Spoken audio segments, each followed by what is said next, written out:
आपराधिक घटनाओं को लेकर पहले भी मैंने टिप्पणी की है।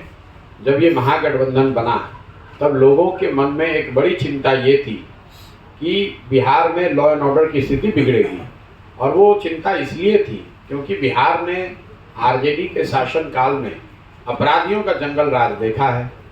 और आज जब आरजेडी फिर से सत्ता में आ गई है और एक तरीके से पूरे सत्ता का कंट्रोल और कमांड और कंट्रोल उनके हाथ में है, तो स्वाभाविक तौर पर अपराध बढ़ेगा ही बढ़ेगा। ये उनकी पार्टी का चरित्र है और ये मेरा असेसमेंट नहीं है, ये तो 15 साल बिहार की जनता ने देखा है। तो जब ये लोग सत्ता में आते हैं, जब भी रहेंगे, तो अपराध की घटना बढ़ेगी, वही हो रहा है। बिहार में गठबंधन का प्रयोग लगातार होता आ रहा है, दशकों से यह गठबंधन के प्रयोग में है। प्रशांत जी लगातार आप कई दिनों से लगभग 138 दिन आप जनसुराज यात्रा पर है, तो आगे आने वाले दिनों में आपका गठबंधन पर क्या प्रयोग होगा? गठबंधन की दिशा में आपका क्या प्रक्रिया? मेरा कोई प्रयोग नहीं है। मेरा प्रयोग जो है वो एकदम आपके सामने है कि दल और गठबंधन की बात ही नहीं है। बिहार में जो कुव्यवस्था है, बिहार में जो हम लोग के बदहाली है, इसको सुधारने का एक ही उपाय है। जब तक यहाँ समाज के स्तर पर प्रयास नहीं किया जाएगा, लोगों को समझाया नहीं जाएगा, लोगों को जगाया नहीं जाएगा और उनकी मदद से एक नई राजनीतिक व्यवस्था नहीं बनाई जाएगी, तब तक बिहार को सुधारने का कोई रास्ता नहीं है। जो जिन परेशानियों की आप बात कर रहे हैं, ये ऐसी कोई परेशानी मैं नहीं बता रहा हूँ, आप नहीं पूछ रहे हैं, जो लोगों को पता नहीं है। थोड़ा कम या ज़्यादा लोग तो वो भुगत रहे हैं, लोग तो वो ज़िंदगी जी रहे हैं।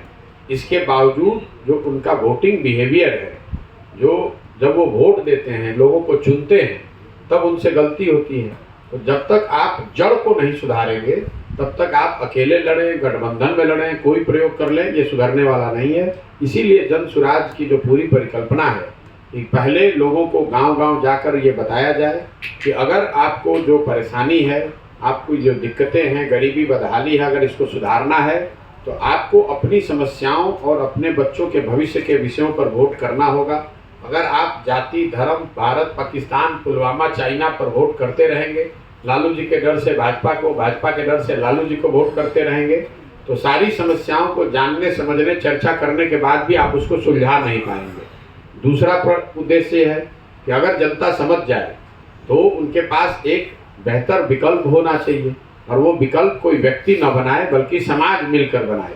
इसीलिए ये जो पूरा प्रयोग किया जा रहा है कि समाज में हर उस व्यक्ति को चुनकर निकाला जाए जो नया विकल्प बनाना चाहता है, नई व्यवस्था बनाना चाहता है।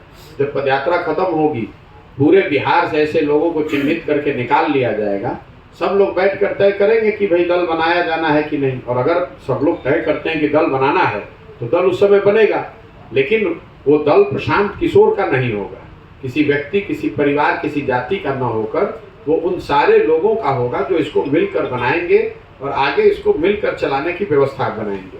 और तीसरा जो पदयात्रा का उद्देश्य है, अगर लोग समझ भी गए, उन्होंने अच्छे लोगों को चुन भी दिया, तो बिहार को सुधारने के लिए आपके पास कोई विजन होना चाहिए, एक कार्यक्रम होना चाहिए, योजना होनी चाहिए। तो पदयात्रा में वही किया जा रहा है कि जमीनी हकीकत को समझकर, धरातल पर उतरकर, समस्याओं को समझकर, वहाँ के संभावनाओं का असेसमेंट करके हर पंचायत के विकास के लिए योजना बनाई जा रही है, ताकि बिहार के हर पंचायत को आने वाले 10 साल में कैसे विकसित बनाया जाए, इसकी परियोजना बन रही है, इसकी योजना बन रही है। इन तीनों चीज़ों के समायोजन से समाज में जागृति हो, ताकि वो अपने और अपने बच्चों के भविष्य के लिए वोट करें। दूसरा, उनके पास सही लोगों का विकल्प हो, और तीसरा, उन लोगों के पास बिहार को सुधारने के लिए अगले 10 साल का एक सोची समझी योजना हो। तीनों को जब आप मिलाएंगे तभी बिहार को सुधारने की दिशा में कोई प्रयास हो सकता है। बिहार में लगातार जो जाति है, धर्म है, और उसके बाद जो है चुनाव में धनबल का बड़े पैमाने पर प्रयोग होता है। प्रशांत किशोर इससे कैसे निपटेंगे? प्रशांत किशोर इससे नहीं निपट सकते, इससे समाज को निपटना है। इसीलिए बजाय इसके कि मैं प्रयास करूं, मैं कहूं कि मैं ठीक कर दूंगा, मैं समाज को कह रहा हूं, अगर समाज में जागृति आ जाएगी तो लोकतंत्र में जन बल के आगे कोई बल नहीं है। तो बाहुबल है, धन बल है, जाति बल है, धर्म बल है, वो सारा बल जन बल के आगे फेल है। तो अगर एक तो ये उपाय है कि आप पेड़ की टहनियों को ठीक करें, पत्तों को गिने, ठीक करें। दूसरा ये उपाय है कि उसके जड़ को ही आप ठीक कर दीजिए। तो प्रशांत किशोर वो प्रयास कर रहे हैं कि वो जड़ ही ठीक हो जाए। अगर जनता समझ जाएगी तो ना जनबल रहेगा, ना बाहुबल रहेगा, ना जाति बल रहेगा। बहुत से युवा वर्ग हैं जो पद यात्रा से जुड़कर अपना राजनीतिक भविष्य तलाश रहे हैं। आपके पद यात्रा में या फिर जन स्वराज में युवाओं के लिए क्या है राजनीतिक भविष्य? नहीं, बिल्कुल उनके लिए है, सबके लिए वो भूमिका है। जो जन स्वराज में हम लोग क्लब की व्यवस्था कर रहे हैं, मैं हजारों की संख्या में युवाओं से मिलता हूँ और मेरा ऐसा मानना है कि जब नए लोग राजनीति में आएंगे तभी बिहार को सुधारा जा सकता है। पिछले 30 साल में बिहार का एक आंकड़ा आपको दे देता हूँ। पिछले 30 साल में बिहार में जितने लोग एमएलए एमपी बने, चाहे जिस दल से बने, अगर सबकी आप सूची बनाएंगे तो आपको पता चलेगा कि 1250 से 1500 परिवार के लोग ही यहाँ एमएलए एमपी बनते रहे, जबकि बिहार में रहने वाले परिवारों की संख्या 3 करोड़ से ज़्यादा है। तो स्वाभाविक तौर पर ऐसा तो है नहीं कि यही 1250-1500 परिवार के लोगों को सब कुछ पता है।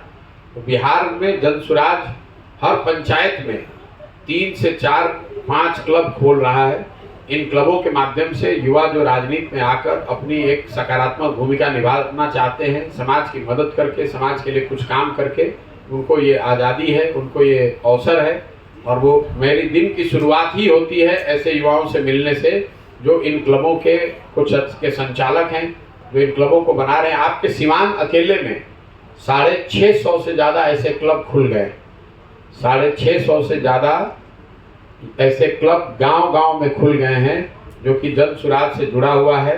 और हर क्लब में मिनिमम 100 लोग जुड़े हुए हैं। 100 लोगों के युवाओं के समूह ने मिलकर जब 100 लोग एक समूह बनाते हैं तब उसको क्लब के तौर पर मान्यता दी जाती है।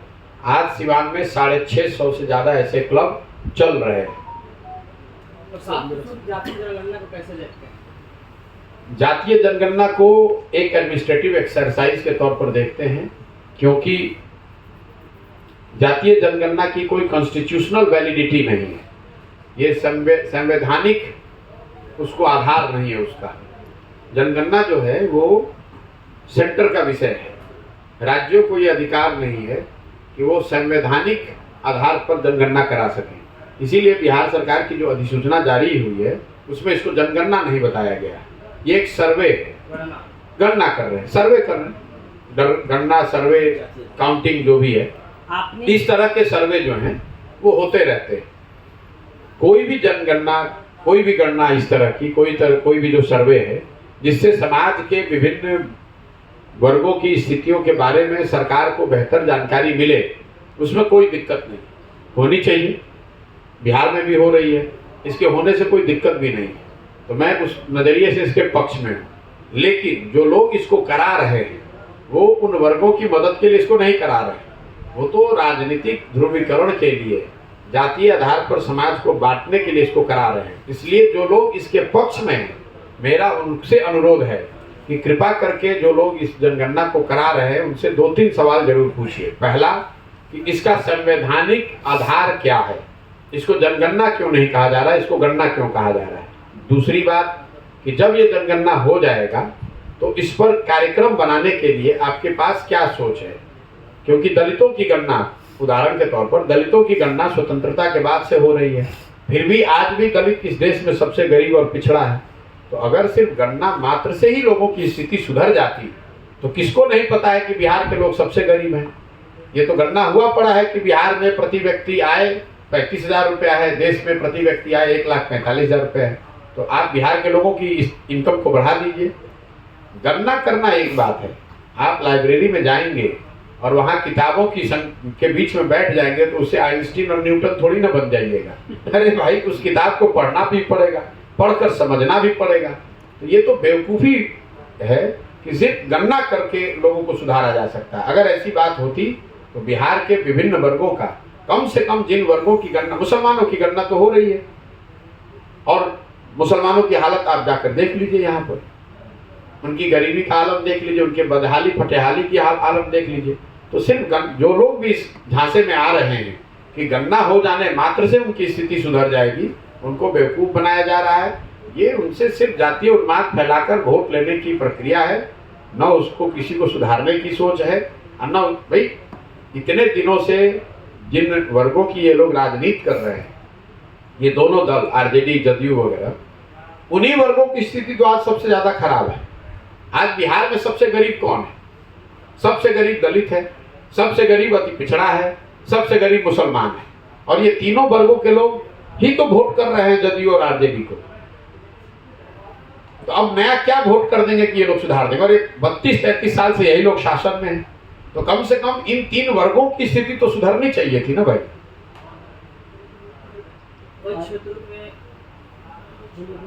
क्षेत्रों में इसको लेकर काफी विवाद भी देखा जा रहा है, हिंसा भी काफी बड़ा हुआ भाई।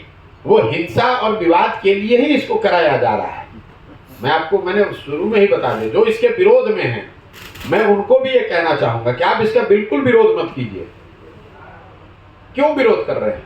अगर समाज में सही मायनों में कोई वर्ग छूट गया है जिसके बारे में सरकार के पास, शासन के पास सही जानकारी नहीं है, और वो जानकारी अगर आती है, उस जानकारी के आधार पर उस वर्ग की अगर कुछ मदद होती है तो ये बिल्कुल होना चाहिए। इसमें दिक्कत क्या है? 139वां दिन है पद यात्रा का। प्रशांत किशोर का क्या अनुभव है? मेरा अनुभव ये है कि बिहार में जो स्थिति आंकड़ों में दिखता है, जो स्थिति हम लोग बाहर से देखते समझते हैं, जमीनी हकीकत उससे कहीं ज्यादा भयावह है। आंकड़ों में भी बिहार देश का सबसे गरीब और पिछड़ा दिखता है। आंकड़ों में भी विकास के ज्यादातर पैमानों पर बिहार 28वें नंबर पर है। लेकिन जब आप नीचे जमीन पर जाते हैं तो उसका जो ह्यूमन एस्पेक्ट है वो दिखता है, जो आंकड़ों के मुकाबले कहीं ज्यादा भयावह है। जब मैं पैदल चलता हूँ और मेरे साथ 50-100 लड़के आगे दौड़ते हैं, छोटे बच्चे जो गांव में गाना सुनकर या पदयात्रा की कौतूहल में वो साथ में चलते हैं, तो मैं रोज अपने मन से भी कहता हूँ, आधे से ज्यादा बच्चे ऐसे होते हैं जिनके शरीर पर कपड़ा तक नहीं होता है, शुद्ध कपड़ा नहीं होता है। ज्यादातर बच्चे ऐसे हैं जो बिहार में हवाई चप्पल नहीं पहनते हैं। मतलब वो ये चीजें आपको आंकड़े में नहीं दिखेगी। आंकड़े में ये नहीं दिखता है कि कितने बच्चे ऐसे हैं जो हवाई चप्पल भी नहीं अफोर्ड कर सकते हैं। जो लड़के दौड़ते हैं, चलते हैं, बूढ़े हैं, महिलाएं हैं, आधे से ज्यादा लोगों के पैर में चप्पल तक नहीं है। जो बच्चे मिलते हैं, मेरे से बात करता हूं मैं पूछता हूं किस क्लास में पढ़ते हो, तो मेरा अनुमान होता है ये तीसरे का बच्चा है, चौथे का बच्चा। वो बताता है मैं 7वें में 8वें में पढ़ता हूँ। उसकी जो हाइट है, उसका जो कुपोषण है वो इतना ज्यादा है कि 7वें 8वें में पढ़ने वाला बच्चा आपको ऐसे दिखता है जो तीसरे चौथे क्लास में पढ़ता है। तो आंकड़ों में ये देखना कि कुपोषण कितना है, और जब आप उन बच्चों से मिलते हैं तो आपको दिखता है कि इसका कितना बड़ा ह्यूमन टोल है, कितनी जिंदगियां इससे तबाह हो रही हैं। आप बिहार में बच्चियों की हाइट देखिए, वो एकदम छोटी है, ये कुपोषण है। हम लोगों ने पंजाब में काम किया है, तमिलनाडु में काम किया है, जो बच्चियों की एवरेज हाइट है वो मुझे लगता है बिहार में 1.5, 2, 3 इंच से कम है। और वो सीधा दिखाता है कि उनको जब वो बढ़ रहे होते हैं, बच्चे से आप बड़े हो रहे होते हैं, तो आपको भरपेट भोजन ही नहीं मिला, आपको प्रोटीन मिला नहीं, आपके हड्डियों का ग्रोथ हुआ नहीं, आपके शरीर का पूरा विकास हुआ नहीं। ये बहुत बड़ी त्रासदी है, ये अनुभव है। आपने जो यह पदयात्रा निकाला है, कहीं विधानसभा चुनाव को लेकर मजबूती तो नहीं कर रहे हो ना? मेरे भाई, पदयात्रा निकाला उस दिन से कह रहे हैं कि ये दल बनाकर चुनाव लड़ने का अभियान नहीं है। ये समाज के जरिए एक नई व्यवस्था बनाने का प्रयास है, जिसमें दल बनना इनहेरेंट है। दल तो बनेगा, लेकिन सिर्फ दल बनाकर चुनाव लड़ना जीतना वो इसका उद्देश्य नहीं है। जब तक समाज में वो समझ नहीं हो, जब तक समाज से सही लोग मिलकर दल न बनाएं, जब तक उनके पास बिहार को सुधारने के लिए कोई सोची समझी योजना न हो, तो फिर वो दल बनाकर अगर आप चुनाव जीत भी जाएंगे तो भी आप बिहार के सुधार के लिए कुछ बहुत बेहतर नहीं कर पाएंगे। यही पूरी सोच है। 2024 में लोकसभा का चुनाव होने वाला है, तो लोकसभा चुनाव में जनसुराज की भागीदारी होगी प्रशांत किशोर जी? मैं नहीं जानता हूँ। मैं इतना ही जानता हूँ कि मैं इस पदयात्रा को जितनी ईमानदारी और शुद्धता से कर सकता हूँ वो करूँ। मैं 2 अक्टूबर से चल रहा हूँ। 2 अक्टूबर से मैंने गाड़ी पर पैर नहीं रखा है, एक दिन भी ब्रेक नहीं लिया है। ऐसा नहीं कि मैं 10 किलोमीटर 15 किलोमीटर पैदल चलूँ, 4 किलोमीटर गाड़ी पर चल रहा हूँ। ऐसा भी नहीं कि आज कल शिवरात्रि है तो मैं घर चला जाऊँ। मैं 2 अक्टूबर से इस चीज़ को मैंने शुरू किया है, और जितनी शक्ति बुद्धि भगवान ने मुझे दी है उसको पूरा लगाकर, जीवन का सब कुछ दांव पर लगाकर इसको ईमानदारी और शुद्धता से कर रहा हूँ। जब इसको पूरा कर लेंगे या पूरा करने के करीब होंगे, तब जो लोग भी इससे जुड़ेंगे उस समय जो समझ बनेगी, लोग जो निर्णय लेंगे उसके आधार पर आगे बढ़ा जाएगा। मैं आपको ये कह ही नहीं सकता हूँ कि लोकसभा से पहले पदयात्रा खत्म हो जाएगी कि नहीं, तो मैं ये कैसे बताऊं कि उस समय क्या स्थिति बनेगी। मेरा अनुमान था कि जिलों में मुझे 20 से 25 दिन लगेंगे, उस अनुमान के विपरीत मुझे एक एक जिलों में 40, 50, 60 दिन लग रहे हैं। तो ये मेरे हाथ में नहीं है। पदयात्रा मैं इसलिए नहीं कर रहा हूँ कि मुझे कोई पुलिस में भर्ती होना है, कि मुझे कोई रिकॉर्ड बनाना है कि मैं कितने किलोमीटर कितने दिन में चल लिया। पदयात्रा तो एक जरिया है समाज से जुड़ने का, समाज को समझने का, उसकी जमीनी हकीकतों से अपने आप को वाकिफ कराने का, लोगों को बताने समझाने का। मैं उस काम को कर रहा हूँ। मेरे लिए समय किलोमीटर की कोई महत्ता नहीं है। मुझे इस काम को जितनी ईमानदारी से किया जा सकता है वो करने में मेरी रुचि है। चाहे उसमें 1 बरस लगे, 1.5 बरस लगे, 2 बरस लगे, मैं करूँगा इसी तरीके से। आपने बेरोजगारी पे बात की, क्या आपको लगता है बिहार में बेरोजगारी का मूलभूत कारण युवाओं में स्किल ना होना, ठीक से नॉलेज ना होना? सिर्फ डिग्रियां लेके लोग चले जाते हैं काम के लिए, लेकिन जब वो काम पे जाते हैं तो पता चलता है ये काम को ठीक से समझ भी नहीं पा रहे। उनके पास डिग्रियां तो होती है लेकिन वो उस चीज़ को ठीक से करने के ठीक से समझ नहीं पाते। देखिए, स्किल गैप जो है वो बिहार की समस्या नहीं है सिर्फ, वो पूरे भारत में ऐसी स्थिति है। लोगों के पास जो शिक्षा या जो डिग्री मिलती है वो उसमें वो उनको उस तरह का स्किल नहीं देती है जिससे कि उनको रोजगार मिल सके। लेकिन बिहार में बेरोजगारी का वो एकमात्र पहलू नहीं है। लोगों का शिक्षित नहीं होना, स्किल्ड नहीं होना, ये एक पहलू है। बिहार में बेरोजगारी की सबसे बड़ी स्थिति वजह ये है कि रोजगार के जो 3 अवसर है, 3 दरवाजे हैं जिसके जरिए आप रोजगार पा सकते हैं, वो तीनों दरवाजे बंद हैं। आप उसको समझिए। पहला दरवाजा है शिक्षा। अगर आप अच्छी शिक्षा हासिल करेंगे तो आप अपने लिए कोई ना कोई रोजगार ढूंढ सकते हैं। तो बिहार में शिक्षा व्यवस्था पूरी तरीके से ध्वस्त है। दूसरा रास्ता है खेती किसानी। जिनके पास जमीन है वो खेती किसानी करके अपने लिए अपने आप को रोजगार दे सकते हैं, अपने जीविका का उपाय कर सकते हैं। तो जैसा मैंने आपको बताया 60% लोगों के पास तो जमीन है नहीं, और जिनके पास है उनके पास इतनी छोटी जमीन है कि वो सिर्फ पेट भरने के लिए ही उसका उपयोग कर रहे हैं। और तीसरा रास्ता है व्यापार, उद्योग धंधे, स्वरोजगार। उस विषय पर बिहार में चर्चा नहीं होती है। जब हम लोग यहाँ उद्योग धंधे और स्वरोजगार की बात करते हैं तो ज़्यादातर हम लोग की समझ ये है कि यहाँ चीनी फैक्ट्री नहीं है, चॉकलेट का फैक्ट्री नहीं है, चक्का मिल नहीं चल रहा है। वो तो एक बहुत छोटा पहलू है। फैक्ट्रियों का न होना एक पहलू है। बिहार में लोग बेरोजगार इसलिए हैं कि शिक्षा और जमीन के साथ साथ उनके पास पूंजी नहीं है। बिहार में जो पूंजी है वो है ही नहीं, तो आप रोजगार करेंगे कैसे? आपने कहा स्किल की बात। मान लीजिए कि आप हजाम हैं, आपको बाल काटने का हुनर है, आपके पास स्किल है, तो अगर आपके पास 2 लाख रुपए की सुविधा हो, लोन हो, तो आप एक सैलून खोलकर आप स्वरोजगार कर सकते हैं, 4 लोगों को रोजगार दे सकते हैं। लेकिन अगर वो 2 लाख रुपए आपके पास नहीं है तो आप दिल्ली में या पटना में जाकर किसी सैलून में बाल काटेंगे मजदूर के तौर पर। अब आप ये समझिए कि बिहार में पूंजी है क्यों नहीं। कई लोग बताते हैं कि यहाँ लॉ एंड ऑर्डर का इशू है, कोई बताता है खनिज संपदा नहीं है, कोई कहता है समंदर नहीं है। इन बातों का कोई मतलब ही नहीं है। बिहार में पूंजी इसलिए नहीं है कि यहाँ पर जो पूंजी जहाँ से आती है, पूंजी आती है बैंकों से। पूरे देश में पूंजी कहाँ से आता है? जो पैसा हम और आप बैंकों में जमा करते हैं, बैंक उसी का एक बड़ा हिस्सा आपको हमको लोन के तौर पर देता है, ऋण के तौर पर देता है। देश में इसको नापने का एक पैमाना है जिसको कहते हैं क्रेडिट डिपॉजिट रेशियो। मतलब कितना पैसा आपने बैंकों में जमा किया और बैंकों ने उसके एवज में कितना पैसा आपको ऋण दिया। देश में ये औसत है 70%। मतलब अगर देश के लोगों ने बैंकों में 100 रुपया जमा किया तो बैंकों ने 70 रुपया ऋण के तौर पर लोगों को, समाज को वापस दिया, ताकि आप घर बना सकें, गाड़ी खरीद सकें, रोजगार धंधा कर सकें, यूट्यूब चैनल चला सकें।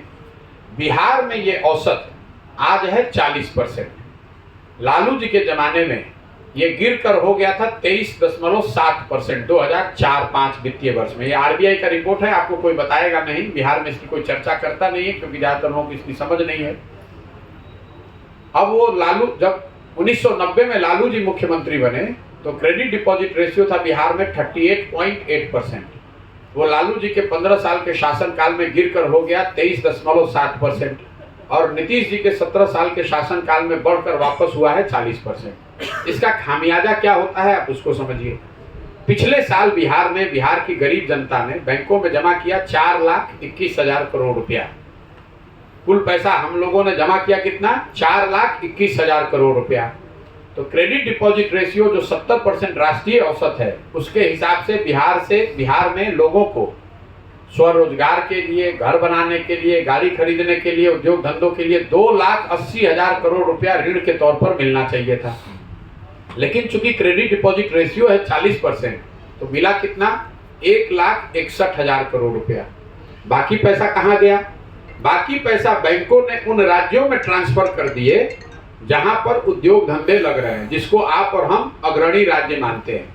कर्नाटक में, तमिलनाडु में, गुजरात में, महाराष्ट्र में, तेलंगाना में, आंध्र प्रदेश में क्रेडिट डिपॉजिट रेशियो 90 से ज़्यादा है।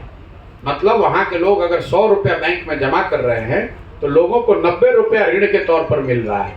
अब इसका असर क्या हुआ है बिहार में, मैं आपको वो बता देता हूँ। आप पत्रकार हैं, कभी कोई नेता मिल जाए तो उससे पूछिएगा।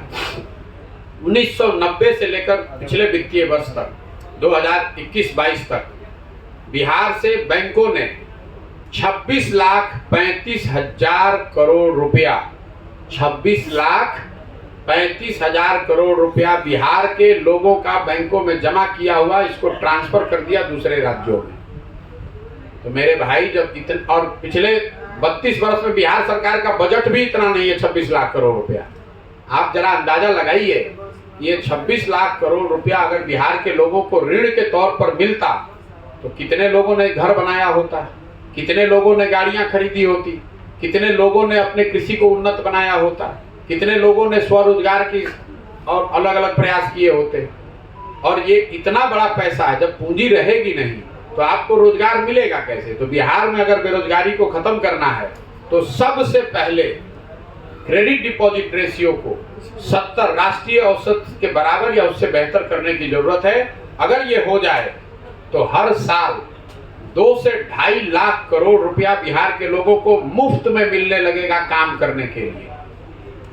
यही वजह है कि आप देखते होंगे दिल्ली में, बॉम्बे में, बड़े शहरों में घर खरीदने के लिए बैंक लोन देने के लिए प्रचार कर रहे हैं कि आइए हमसे लोन लीजिए, हमारा ऋण का शर्त आसान है, हमारा ब्याज का दर कम है। वही हाउसिंग लोन जब आप बिहार में लेने जाते हैं, गाड़ी खरीदने के लिए लोन लेने जाते हैं, यूट्यूब चैनल चलाने के लिए लोन देने जाते हैं, तो आपको बैंकों को घूस देना पड़ता है। आप, क्योंकि बैंक यहाँ पैसा दे ही नहीं रहे। और ऐसा नहीं कि ये बैंकों की स्वेच्छा है, ये उन पर संवैधानिक जिम्मेवारी है। मुख्यमंत्री की अध्यक्षता में ये कमेटी है जो बैंकों पर ये जिम्मेवारी देता है कि आप जिस राज्य में जितना पैसा जमा करा रहे हैं वहां कम से कम 70% पैसा ऋण के तौर पर दीजिए। लेकिन जैसे बिहार की दूसरी सारी व्यवस्थाएं ध्वस्त हैं, वैसे ही ये व्यवस्था भी ध्वस्त है। मुख्यमंत्री ऑन रिकॉर्ड हर साल ये बैठक भी करते हैं, वहां पर बैंकों के अधिकारियों से आग्रह भी करते हैं कि भैया इसको बढ़ाइए। लेकिन जैसे दूसरे विभाग वाले नहीं सुन रहे, वैसे बैंक वाले भी उनकी बात नहीं सुन रहे हैं। तो अगर बिहार में गरीबी और बेरोजगारी दूर करना है तो सबसे पहला उपाय है क्रेडिट डिपॉजिट रेशियो को सुधारा जाए, ताकि बिहार के लोगों को 1 लाख, 1.5 लाख, 2 लाख रुपया अलग से पूंजी के तौर पर मिले।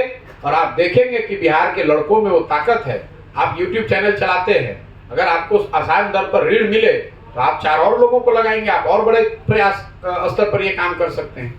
तो पूंजी की उपलब्धता रोजगार के लिए सबसे ज्यादा जरूरी है, जिस पर बिहार में ना कभी चर्चा होती है, ना कोई बात करता है, ना पत्रकार सवाल करता है। इसलिए मैं हर मीटिंग में इसकी चर्चा करता हूँ। अगली बार कभी किसी नेता से आप मिलिए, फिनांस मिनिस्टर से मिलिए, तो उनसे पूछिएगा जरूर। अब नीतीश कुमार को भी बुलाकर पूछिए, जिसको आप पढ़ा लिखा मानते हैं, कि साहब पिछले 32 साल में बिहार से 26.5 लाख करोड़ रुपए, ये आरबीआई की रिपोर्ट है, प्रशांत किशोर का आंकड़ा नहीं है, 26,35,000 करोड़ रुपया बिहार से शिफ्ट हो गया दूसरे राज्य में। तो हम लोग खाली लड़कों को नहीं शिफ्ट कर रहे हैं मजदूर बना के, अपनी पूंजी भी दूसरे जगह भेज रहे हैं, अपने लड़कों को मजदूर बनाकर दूसरे जगह भेज रहे हैं। तो हम लोग की गरीबी नहीं रहेगी तो गरीबी किसकी रहेगी? ठीक है भैया, बहुत बहुत धन्यवाद। एक छोटा सा सवाल। अब भैया बहुत लोग बैठे हैं। ठीक है, चलिए बहुत बहुत धन्यवाद।